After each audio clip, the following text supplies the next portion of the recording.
एक फिल्म, एक पुराना विवाद और अब एक नया खुलासा।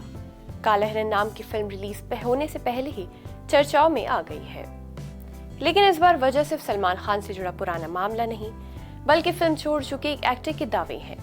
आखिर क्या है दावे, आइए जानते हैं। आदाब, मैं हूँ आपके साथ अमीना माजिद और आप देख रहे हैं आवाज द वॉइस। काला हिरन लगातार सुर्खियों में बनी हुई है। इसकी सबसे बड़ी वजह है फिल्म का नाम और उससे जुड़ा सलमान खान का काला हिरन शिकार मामला। हालांकि फिल्म मेकर्स का कहना है कि ये फिल्म किसी खास शख्स पर नहीं है। अगर कोई खुद को इससे जोड़कर देखता है तो उससे उनका कोई लेना देना नहीं है। लेकिन अब इस फिल्म को लेकर एक ऐसा खुलासा हुआ है जिसने विवाद को और बढ़ा दिया है।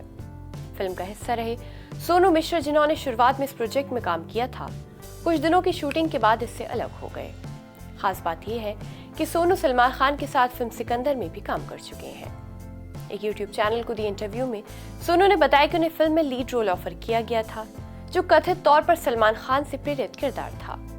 ये कहानी 1998 के काला हिरन शिकार मामले से जुड़ी बताई गई, जो फिल्म हम साथ साथ हैं की शूटिंग के दौरान सामने आया था।